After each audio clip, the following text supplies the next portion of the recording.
tassa bhagavato arahato samma sambuddhassa. Namo tassa bhagavato arahato samma sambuddhassa. Namo tassa bhagavato arahato samma sambuddhassa. Buddhaṃ Dhammaṃ Sanghaṃ namasami.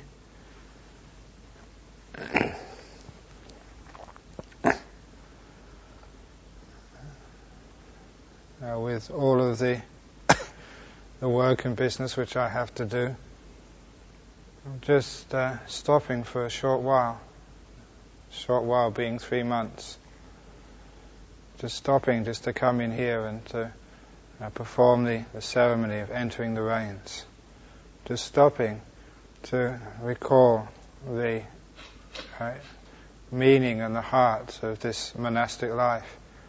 Is something which gives great inspiration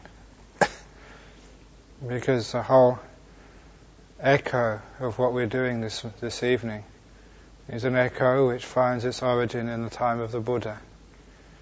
This is a ceremony which harks back to the life of the Buddha. This is doing the bidding of the great teacher. This is following in his footsteps. The determination to cease wandering for the next 3 months. And that word cessation is a word which brings great happiness to my mind. It's a word which my mind leaps towards, because cessation of so many things is conducive to joy. Cessation is that which is conducive to the feeling of liberation in the heart, the freedom from the busyness, from the complication, and from the sheer pain of the world. When the mind inclines towards the world, when it's not just inclined towards the world, when it's dragged towards the world because of our duties, either as a senior monk, or as a junior monk, as a sister, novice, anagarika, when it's dragged towards that world where all these differences are recognized, then it always drags with it things like worldly dhammas, praise and blame, happiness, suffering, gain and loss, fame and abuse. All of these 8 worldly dhammas live in that world. And in that world you cannot avoid those worldly dhammas. In that world there's always going to be some suffering. One can never find satisfaction in that world. It is a world which, having played around in that place for long enough, if you think that that's all there is, then you'll get frustrated, disillusioned, and depressed. And sometimes people in the world experience that frustration, disillusionment, depression, and wish to even take their life. Instead of wishing them to take their life, that's not the right way. Instead, take your mind. Take the defilements. So destroy those rather than the life force. Because it's the defilements which are causing the problems. The desire for things which will never give you satisfaction. The anger, the ill will towards that or those people who you think stand in your way. And the deep-seated delusion of a self. And the self which imagines that such happiness and satisfaction can be found in such a barren desert which we call the world. It's a barren desert because it does have no life-giving happiness. It's a desert because it's empty, parched, empty of freedom, and parched from rest, from a place where you can lay down without being irritated by the searing heat of the sun. This world is a barren place. And anyone who has any inclination or insight towards the Dhamma will look upon beautiful, amazing Dhamma of the Buddha as an oasis in that desert. It's a place which you get pushed out of by the contingencies of running a monastery, for having a body, having to go to doctors, dentists, having to do visas, having to protect the sasana. All of that pushes you out of this beautiful oasis of cool, restful, delicious Dhamma. But this is a time above all where we say goodbye to that desert, where even I can be irresponsible and not give a care to the teaching of lay people and to the duties of the city centre, where I can even let go of a lot of my duties to other monks and people in this monastery, where you can just sit alone in your hut, sit alone as I did as a young monk, just alone without any duties and responsibilities, alone and free from any irritations or anger or desires or busyness caused by the friction of living with another monk. I was reminiscing today to the visitors after the meal about one of the most delicious rains retreats I had in my 6th year as a monk, which was in a monastery in the north of Thailand, where there was a deep cave in a valley up in the mountains, where I would see a car once every week for about 5 minutes if I bothered to look. The rest of the day, the rest of the week, there was no vehicles to be seen at all. I would only see people for about 15 minutes every day when I went over the ridge to the village on the other side to collect my alms food.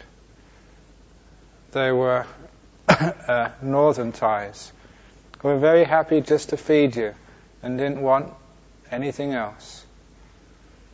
They would come on the nights of one pra, of the moon days, and stay the night.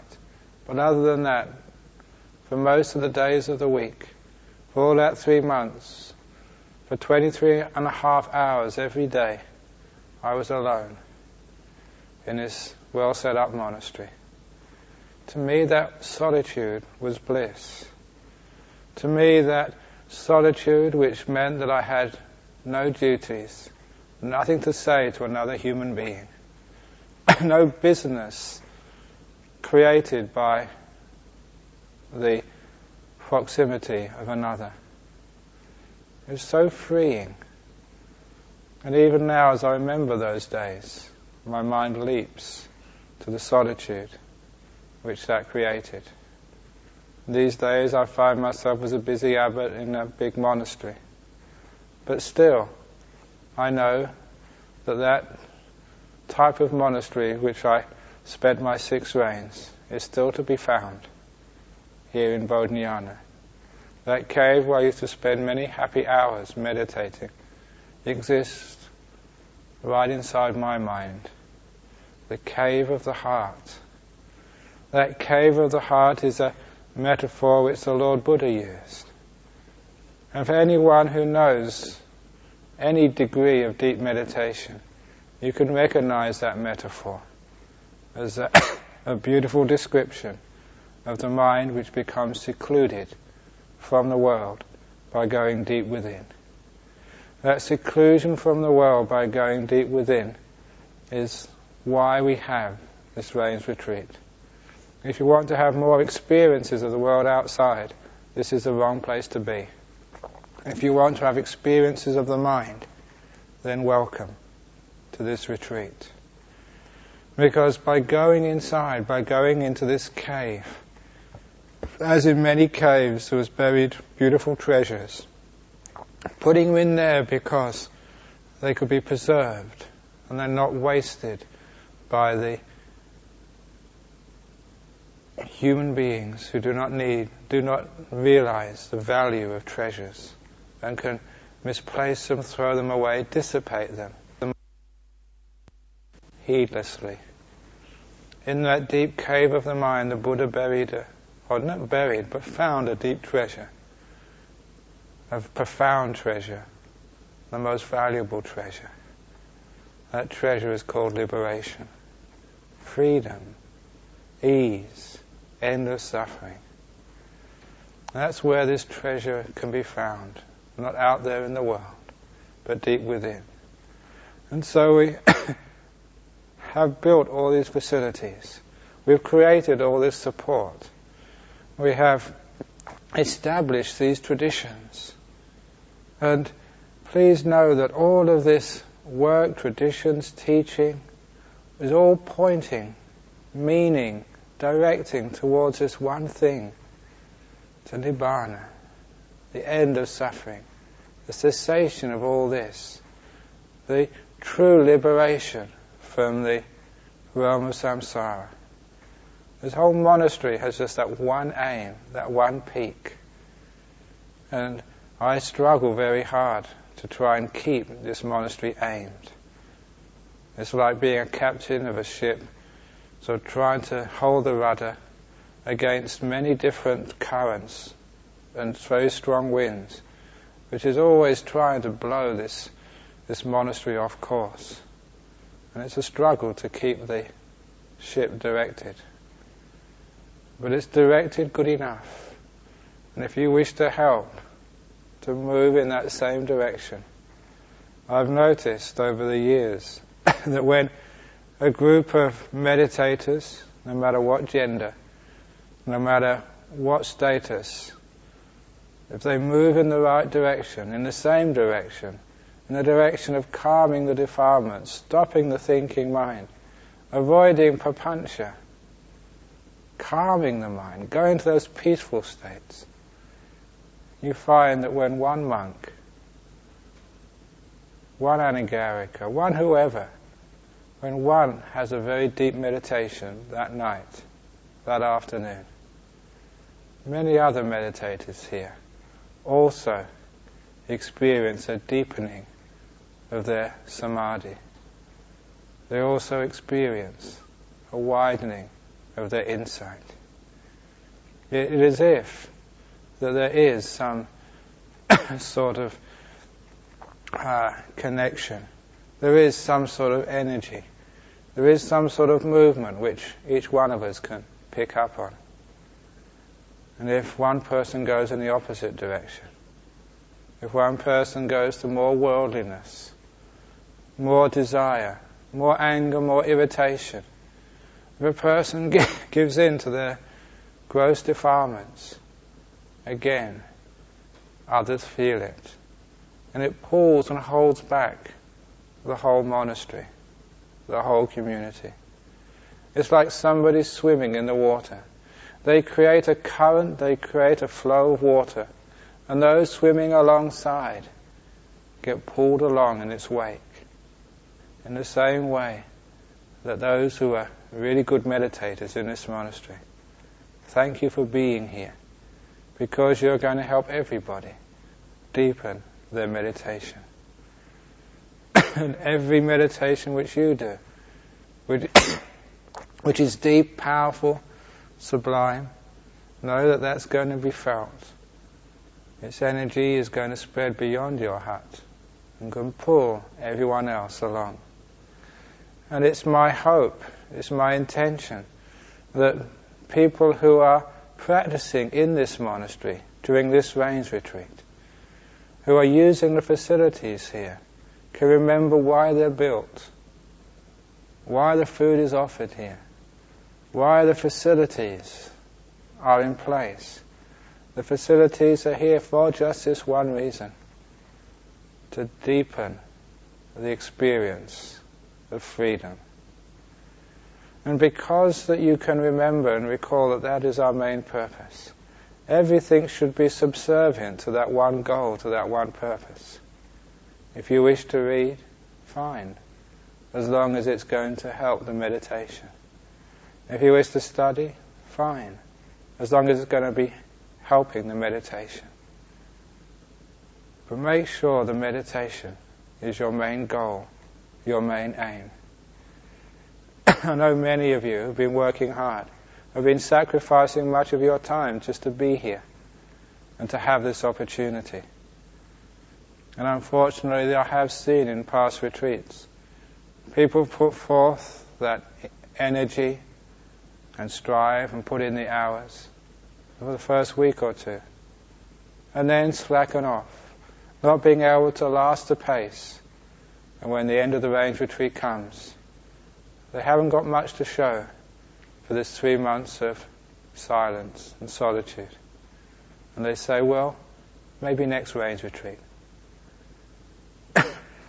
I'm sure Ajahn Yana knows that I often laugh when people come and tell me how their retreat was. I'm talking about the 2-week retreats we do here. So often, it happens so often that it makes me laugh with some sadness when they say after the 2 weeks, yes, I was just getting into it. And then the 2 weeks were gone. Just get into it on the first day. And then the second and third and fourth, fifth days will be beautiful. Don't wait till the end of the range retreat to start. Don't wait till the next range retreat to start. Now is the only time you have. Be diligent.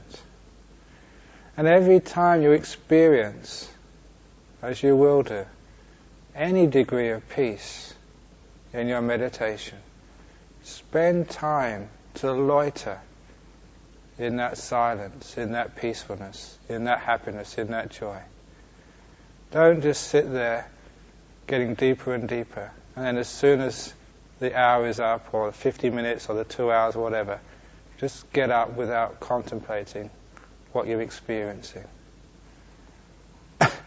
By contemplating what you're experiencing, I'm basically saying to condition yourself to notice, to appreciate, and to incline towards the beautiful peace, contentment, and freedom of samadhi.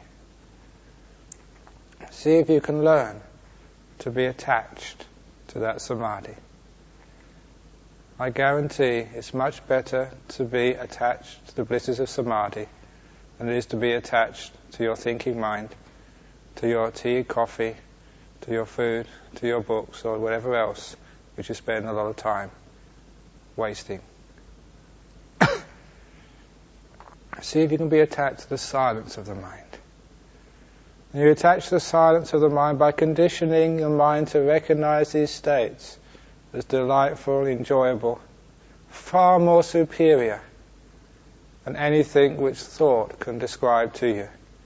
Far more enjoyable than anything which the world can offer to you in activity through the senses.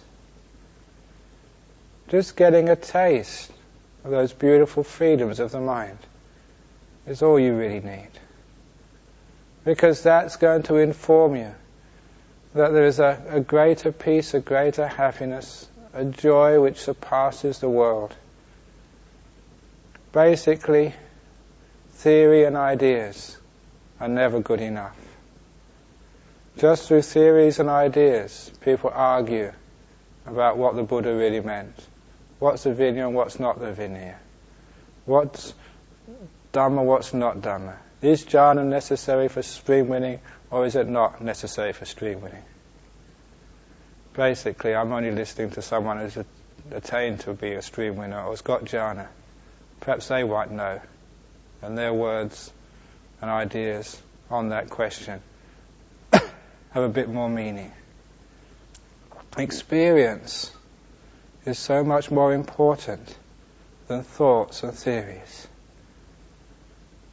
So you have this opportunity during this range retreat to put the Dhamma which you've read in the books into practice, experience these states for yourself, so that you will know not just through your analytical knowledge of Pali and Sutta and Vinaya and what this monk says and what that teacher says, but you'll know through your direct experience, through the only criteria which truly matters.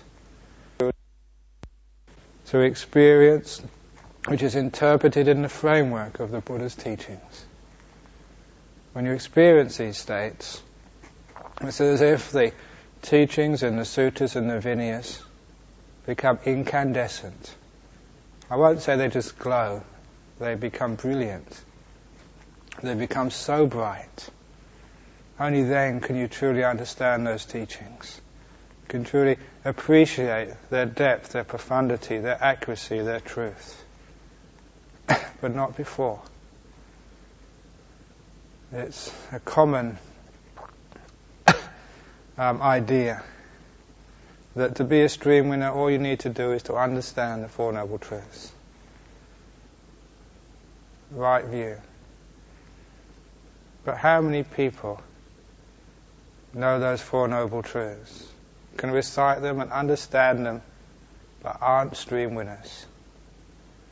Who cannot say to another monk that I am a sotapanna. Because for a monk, saying that when they're not absolutely sure is going to create so much doubt in their mind that they're close to the disrobing offence of parajika.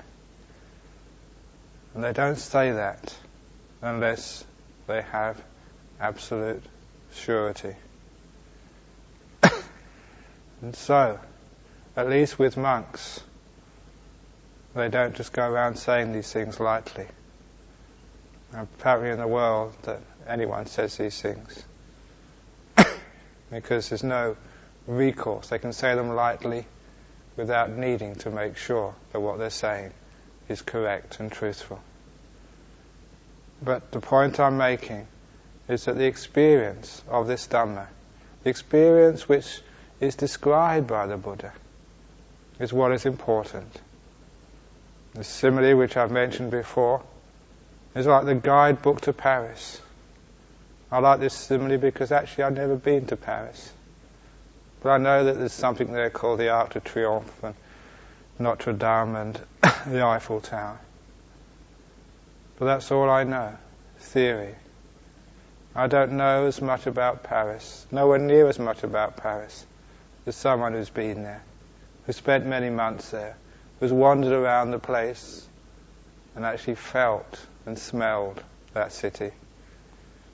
In the same way, you cannot know about these deep states of meditation, these powerful insights, just through the guidebooks. You do need that experience. You do need to smell and taste and feel jhanas, as it were. I mentioned the five senses are completely gone in that state. This is just a metaphor. You do need to understand these maggapalas through experience. So you have all the framework there, but don't think you can get further by just analysing the framework. Go to some experience to be able to, in this moment, let go of the defilements, let go of the five hindrances. In this moment, make the mind peaceful, clear, calm, and see what it's like. See if you can get to that Dhamma which is beyond thought, which is beyond words, beyond ideas. Get to that place which the words are trying to point towards. That's where you're supposed to be going. That's the purpose of words. Not just to correct the spelling, but to see where these things are pointing to. And these words of the Buddha are pointing to a very beautiful place. I mention it's a beautiful place because if Nibbana was not the ultimate happiness, then no one would be able to reach it. Because Nibbana is the ultimate happiness. Because the insights which liberate you from suffering. Because the jhanas are ecstasies. Because of those things, they become possible for the human mind to enter. Follow a path of increasing happiness. You will not be able to will yourself into these states. The will is a function of the ego, the illusion of self. That will, which is coming from that illusion, will never be able to take you to this goal. Instead, use the inclination of the mind to seek freedom, to seek contentment, to seek happiness. To test out in your meditation, in your life as a monastic, to test out the times when you felt the most comfort, freedom, contentment, profundity, bliss. And go there again. And next time go deeper. As you go deeper, to feel what that state is like. To test its profundity, its depth, its measure of bliss. And ask why. Why are these meditations so delightful? Use the insight into the path of happiness and peace. Because in a very deep level what that's doing is conditioning your mind to go there again. Wherever you find happiness, the mind will incline towards that place again. You're replacing will, a decision based on thoughts and fancies and ideas and proliferations, because that's usually what controls your mind. That's what makes you do these things. Follow those trains of thoughts. Write those letters. Instead of using that, see if you can be motivated. The mind can be directed and run by the inclination to the liberated states of mind. Each one of you here has meditated enough to have some sort of taste of liberation. Even if it's only a small liberation from the course of defilements, even that always has this beautiful freedom as its essence, as its flavour. Even though that the beautiful scent is only in a very, very small quantity, it still goes a long, long way. Just the smell of a flower. Apparently the molecules, I think was it phenomes or something, there's only just a couple of molecules is all that was needed for the nose to be able to smell the scent of a flower a long way away. And that's how bees can find the flowers from great distances. In the same way, you don't need many molecules, as it were, of freedom to be able to sense that there is a beautiful flower. The fragrance which you begin to smell in your meditation is coming from the flower of Nibbana. The scent is still very weak because it's covered up by the other pongs of defilements, the stench of craving. But still underneath that stench, the suffering of life, the difficulty, the agitation, the irritation of existence, thinking, being. Underneath that, or in it, somewhere around, I can always smell that there's something which is refined, which is beautiful, which is attractive, which is pure. It's the fragrance of Nibbana. Follow your nose in this metaphor. Follow that fragrance and see if by letting go of the world, by spending time by yourself, by developing the cave inside the mind, by developing solitude, by developing peacefulness, by developing stopping, non-proliferation. See if that fragrance increases. Wherever that fragrance increases, just follow it. Incline the mind to the fragrance of release. And that will lead you much more surely than your ideas and your will. That will lead you to liberation. It will lead you through the jhanas, it will lead you through Maggaphala, it will lead you to Nibbana. Nibbana paramang sukham. Nibbana is the source of that fragrance. And it's here in this monastery. It's there to be followed. And so as you sit, as you walk, as you guard the mind from excessive thought, from proliferations, as you guard the mind from wandering into the past and the future, and keep it centered in the present moment. You can taste, smell that fragrance, and you know when that fragrance is there, and you know when it's gone.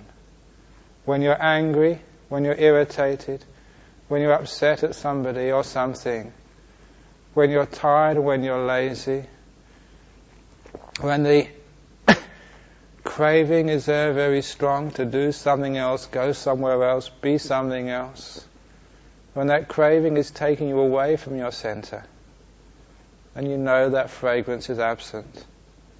It's not there. There's nothing which is inspiring, which is warming the mind. There's nothing which is comforting the heart. You feel lost, you feel hungry. There's nothing there. No, it's because the defilements have taken you in the opposite direction, away from the fragrance of Nibbana. Every time you sit on your cushion and close your eyes, smell that fragrance and go towards it. Allow the mind to follow it. The fragrance of Nibbana, the fragrance of renunciation, the fragrance of letting go, the fragrance of not following the self, but seeing that that is just a phantom covering something just so much more beautiful. Follow that which is more beautiful, the source of the scent. And that will always lead you to the increasing fragrance, the increasing happiness, the increasing piti sukha, the increasing equanimity, the increasing liberation and freedom, which is our goal. The Buddha said this is a gradual path, just like the sea gets deeper and deeper gradually. The fragrance gets deeper and more profound, more all-embracing, the further you go. It's as if you can get so far, then the fragrance becomes so strong that it pulls you to Nibbana. It pulls you irresistibly into itself, into cessation, into liberation. It's just getting that first few miles along the path, that first short distance, until the nose can really smell that there's something beautiful there, something wonderful, something you've been searching for, meaning of life, the liberation of the heart, whatever you wish to call it. But that something is recognized by some sense or whatever. And that is what is to be followed. That is what is to be indulged in. That is what will give you the happiness of this retreat. And if you follow that, notice it, recognize it, follow it, I will guarantee it will grow and grow and grow. Because this is the nature of things. It's nothing to do with you, with me, with anybody else. This is the nature of the mind seeking its own liberation, seeking its freedom. The whole point of the mind, its whole reason, function to exist, is to seek freedom, to seek comfort, to seek rest, stillness, to seek stopping. Isn't that why we want things? We want things so we don't want anymore. We want to get rid of these things, gain them, so that once we're there, then we can truly rest. The whole purpose of desire is to eradicate desire. We think, once I get this, then I won't need anything again. The desire based on the sensory world is uncertain, insubstantial, doesn't last, subject to change, unreliable. That's why there's no rest in that world. You know, actually, stupid monk that I was, I thought when I was a young monk coming to this monastery, we could build this monastery in 5 years, set it up, and it'd be okay. Then I could rest. I thought, stupid monk as I was, I just set everything up here, and I wouldn't need to do any more. Then I could rest. There's no rest in the world. Even if you have $1 billion and get the best monastery, and instead of having anagarikas, we have butlers. A butler for every monk, a butler even for the novice, for the nun, for the anagarikas, even for the people who just come here for 3 months, even for 1 month. Nicholas, we have a butler paid for by the Buddha Society of Western Australia to bring the food you like. You have a room service butler in your kuti in your room, and just press for the butler, and he will come and give you whatever you want, and even give you a foot massage 3 times a day, and a newspaper after your meditation. Whatever it is, no matter how much that you do to make this monastery comfortable. A toilet in each hut, a jacuzzi in the back, electricity, hot and cold running water. It will never be finished. There will always be something more, something else. There's just no rest in that world. You see some monasteries where they pump so much money into making the monastery just so perfect. It's never good enough. Never can be good enough. The world is of its nature unsatisfying, irritating, always giving more business, not less. You never actually get things done in this monastery. You just make more work. In the mind, you can get things done. You can make less work. Inside, not outside. This monastery will always be incomplete.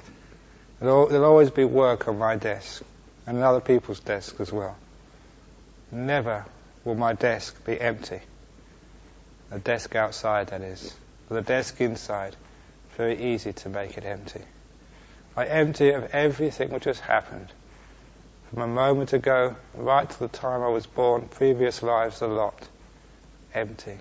I empty it of all ideas, proliferations, expectations, anticipation, all fantasies about the future, because all future things are just fantasies, that's all. Haven't got a clue what will happen tomorrow. Haven't got a clue what I'm going to say in the next moment in this talk. It's just coming out by itself. All of this you let go of. And when you liberate yourself in the present moment, you get that fragrance of Nibbana. That's why the present moment calls you. Leads inwards. Ehi pasiko. Come in, said the present moment. It's very inviting and very beautiful in there. Come in, says silence. Ehi pasiko. Ehi bhikkhu. Ehi samanera. Ehi siladhara. Ehi anagarika. Come in, shouts silence. Come in, shouts jhanas. Come in, shouts Maggapala. If you follow that fragrance, it will lead you inwards. It will lead you inwards to the emptiness of the mind, to the oasis in the desert, to the flower of Nibbana, the ultimate happiness. Just the beautiful triple gem of the Buddha, the gem, the valuable jewel, that which is the only thing of true worth in this world. What else is worth anything in this world? What else can ever give you happiness, can give you peace, can give you freedom, liberation? Isn't that the promise of worldly wealth? That once you have worldly wealth, so the promise goes, you can be happy, you can be free, you can do whatever you want, you're not confined. But the worldly wealth just confines you. It's a burden. It's like many chains you have to carry around with you. Many duties and responsibilities come with worldly wealth. With spiritual wealth comes freedom. The inner space, the inner territory where there's no boundaries at all. That's why the 4 Brahmaviharas, they're called boundless liberations of the mind. That's why I started calling the arupa jhanas not just infinite space, but boundless space. Not infinite consciousness, but boundless consciousness. And I prefer that rendering, because that's much closer to the truth. Like consciousness with no bounds. with no descriptions, binding it, bounding it, keeping it in. Just consciousness, completely unbound, boundless consciousness. We're going beyond bounds, unbinding, untying the mind. This is like the freedom inside, where there are no walls and fences and gates to go through. Just complete emptiness, liberation, freedom from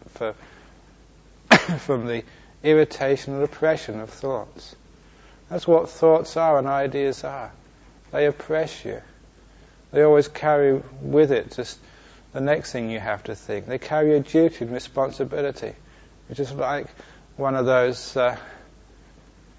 reports after a meeting which are given out these days. After you have a report at the meeting, you've got action. Ajahn Brahm has to do this. Venerable Sujata has to do that. Someone else has to do something else. All the thoughts are like that. They carry this action which you have to do afterwards. He's wrong. Action, me. I have to tell him. This is not good enough. Action, I've got to sort it out. This is an interesting thought. Action, I've got to write this down. There's all these thoughts, they have actions. It just creates more work, more busyness, less freedom. You're just under the tyrant of doing, the tyrant of business. There's no greater torturer than thinking. I don't know about your thinking. My thinking has got me into a lot of trouble many times. And I thought I was doing well. I thought this was wise, interesting, amazing. It just gets you into trouble. When I don't think, in silence, there's no trouble at all. I never put my foot in my mouth. No one criticizes me. No one praises me. Praise is even worse trouble than criticism, believe you me.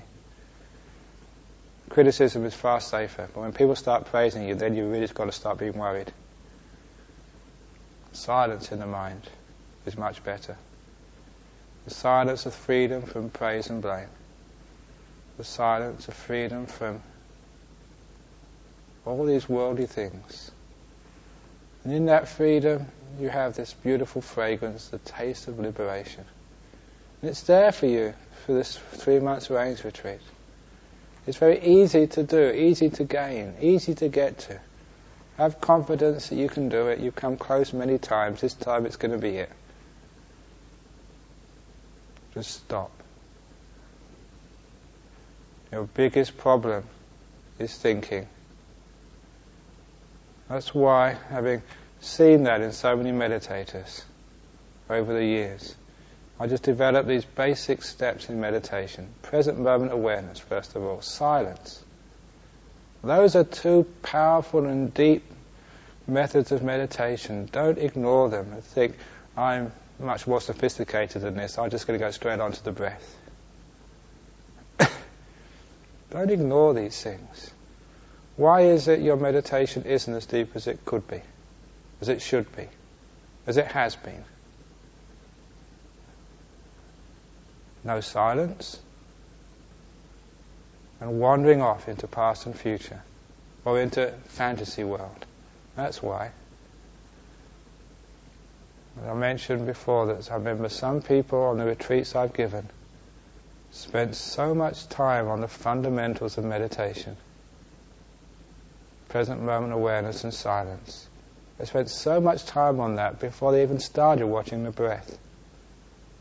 But when they did start to watch the breath, they got very deep meditation very, very quickly. And they soon overtook those meditators who just ran through the preliminaries and then just gone straight onto the breath. If you're meditating on the breath and you cannot hold that meditation, if it's uncomfortable, if it doesn't lead to bliss, to enjoyable breath, it's because you haven't done the fundamental foundation work. Go back. Present moment awareness. Just stay right here, right now. Silence. Stop this thinking mind. Keep it focused in silent awareness of now. Then bring up the breath. And then when you bring up the breath in silence, focused in the present, the breath is the most delightful thing. It's a sign you have silence. It has a sign you've got present moment awareness. The breath appears to be peaceful, to be joyful, and it's just so easy to follow.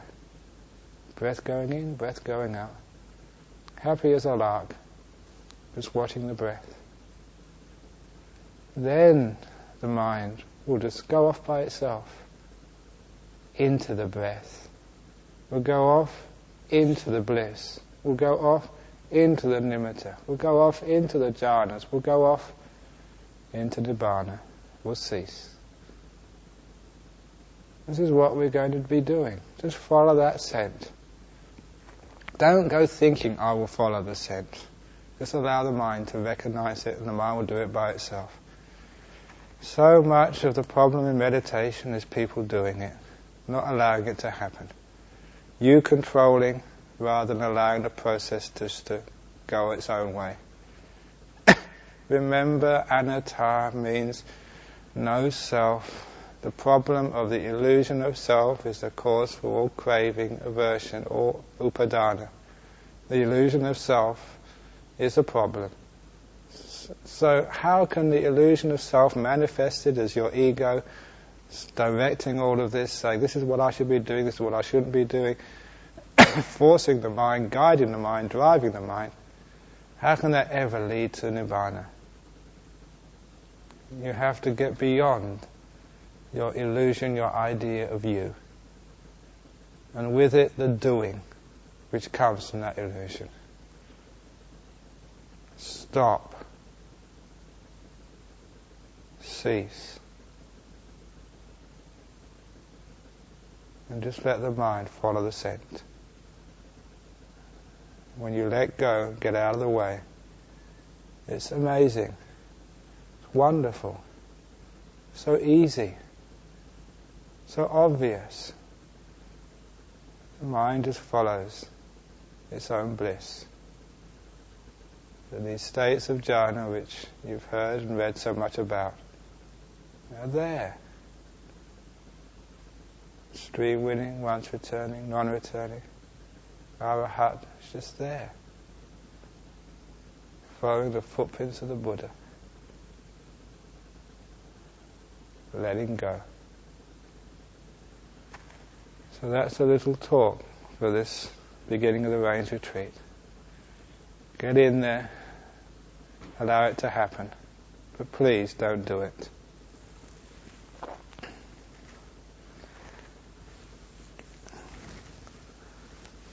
Okay. If you don't mind, for once, I'm not going to ask for questions after this talk.